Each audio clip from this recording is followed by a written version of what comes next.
আসসালামু আলাইকুম ওয়া রাহমাতুল্লাহি ওয়া বারাকাতুহু। সকল প্রশংসা আল্লাহ সুবহানাহু ওয়া তাআলার।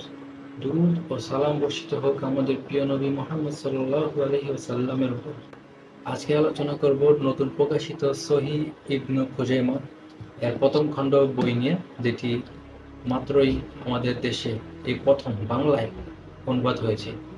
এই মূল্যবান গ্রন্থটি অনুবাদ করে ওয়াহিদিয়া ইসলামিয়া লাইব্রেরি থেকে প্রকাশিত করা হয়।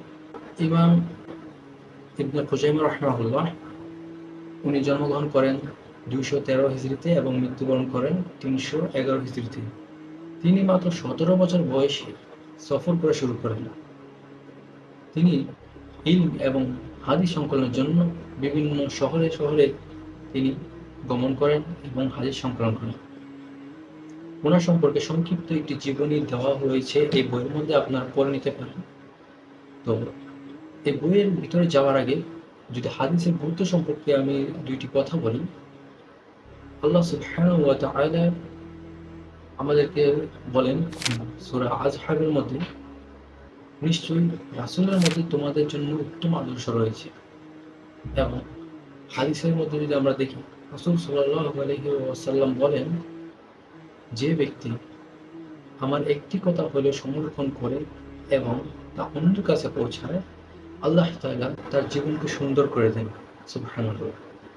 হাদিস ইসলামের দ্বিতীয় উৎস। কোরআনের পরেই হচ্ছে হাদিস। আর কোরআন বুঝতে হলে অবশ্যই আমাদেরকে হাদিস গবেষণা করতে হবে। এই গ্রন্থটি সম্পর্কে যদি বলি, সহিহ ইবনে খুজাইমা ইসলামের প্রাথমিক যুগের একটি অন্যতম শক্তিশালী ও বিশুদ্ধ হাদিসের গ্রন্থ। এটি বাংলাদেশে বা বাংলা ভাষায় আগে অনুবাদ করা হয়নি। এই প্রথম অনুবাদ করা হয় এই বইটি। এই বই সম্পর্কে বিশিষ্ট দুইজন শাইখুল ইসলামের মত আমি যদি বলি, একজন হচ্ছে আল্লামা মুনাব্বির রাহিমাহুল্লাহ।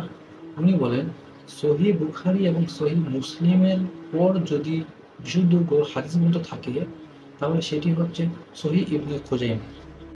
এবং আরেকজন হচ্ছেন জালালউদ্দিন সুয়ুতী রাহিমাহুল্লাহ। তিনি বলেন, এই বইটি সহিহ হিব্বানের চেয়ে অধিক মর্যাদাপূর্ণ বই। কারণ ইবনে খুজাইমা রাহিমাহুল্লাহ যদি কোনো সনদে, হাদিসের কোনো সনদে সামান্য পরিমাণ ত্রুটি দেখতেন, তাহলে ওই হাদিসকে সহিহ বলা থেকে বিরত থাকতেন। এই জন্য এটিকে সহিহ হিব্বানের চেয়েও বেশি মর্যাদা দিয়েছেন জালালউদ্দিন সুয়ুতী রাহিমাহুল্লাহ। এই বই প্রথম খণ্ডে রচিত হয়েছে। এটি হবে মোট 3টি খণ্ড হবে, কারণ সহিহ ইবনে খুজাইমার মধ্যে 3000-এর উপরে হাদিস রয়েছে। সম্ভবত 3079টি হাদিস রয়েছে মোট, সর্বমোট। এবং এই হাদিসের গ্রন্থে এই প্রথম খণ্ডের মধ্যে রয়েছে 1065টি হাদিস রয়েছে। এবং বাকি 2 খণ্ড বের হবে, বাকি 2 খণ্ডের মধ্যে 1000 করে বাকিগুলো চলে আসবে। এটির প্রথম খণ্ডে নিয়ে আসা হয়েছে 2টি বিষয়, একটি হচ্ছে অজুর পর্ব, অন্যটি হচ্ছে কিতাবুস সালাহ। এই গ্রন্থটির বৈশিষ্ট্য যদি বলি, সহিহ ইবনে খুজাইমা শুধুমাত্র সহিহ এবং বা বিশুদ্ধ হাদিস সংকলন করা হয়েছে, এবং এর বাংলা ভাষা যে অনুবাদ করা হয়েছে সেটি খুবই সাবলীল এবং সহজ ভাষায় করা হয়েছে। এই বইটিতে 2 থেকে 3 ধরনের ফন্ট ব্যবহার করা হয়েছে, এবং আরবির জন্য ব্যবহার করা হয়েছে উসমানী ফন্ট। যারা উসমানী ফন্ট পড়েন, চিনেন, তারা জানেন যে উসমানী ফন্ট পড়তে খুবই সহজ এবং বোঝা যায় ভালোভাবে। এবং আর বাংলা ভাষার জন্য 2 ধরনের ফন্ট ব্যবহার করা হয়। একটি হচ্ছে আপনার ভিন্ন ধরনের ফন্ট ব্যবহার করা হয় হচ্ছে অধ্যায়ের জন্য, এবং নর্মাল ফন্ট ব্যবহার করা হয় হাদিসের যে বাংলা অনুবাদ আছে সেগুলোর জন্য।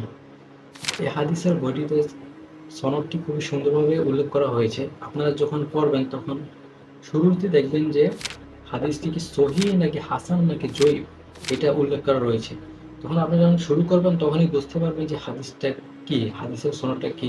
এখন যদি এই বইয়ের প্রকাশনার সম্পর্কে বলি, ওয়াহিদিয়া ইসলামিয়া লাইব্রেরি, এর সম্পর্কে তো আসলে বলা কিছু থাকে না। আমরা সবাই চিনি আমাদের সালাফিয়ানগণের একটি প্রকাশনী সহিহ এবং বিশুদ্ধ বই তার প্রকাশ করে থাকেন, এই জন্য তাদেরকে জাযাকাল্লাহ খায়। এই প্রকাশনীর যিনি পরিচালক সাহেব ডক্টর জাইনুল আবেদিন বিন মোহাম্মদ হাফিজাহুল্লাহ, এবং আরেকজন যিনি রয়েছেন আব্দুল ওয়াহিদ বিন ইউসুফ হাফিজাহুল্লাহ, ওনাদের 2 জন খুবই কষ্ট করেছেন, এর পিছনে অনেক শ্রম দিয়েছেন। আল্লাহ সুবহানাহু ওয়া তাআলা যেন ওনাদের খিদমতকে কবুল করে নেন, এই জন্য আমরা সবাই বলবো আমিন। এবং ওনাদের দ্বারা যেন মানুষের আরো বেশি উপকৃত হয় সেই দোয়া করি। পরিশেষে ওয়াহিদিয়া ইসলামিয়া লাইব্রেরির এবং এই গ্রন্থ প্রকাশনায় যাদের অক্লান্ত পরিশ্রম রয়েছে, যারা জড়িত ছিলেন, তাদের সকলকে মুবারকবাদ জানাই এবং আল্লাহ সুবহানাহু ওয়া তাআলা যেন তাদেরকে উত্তম প্রতিদান দান করেন এবং তাদের জীবনে যেন বারাকা দান করেন। আমিন। আসসালামু আলাইকুম ওয়া রাহমাতুল্লাহি ওয়া বারাকাতুহু।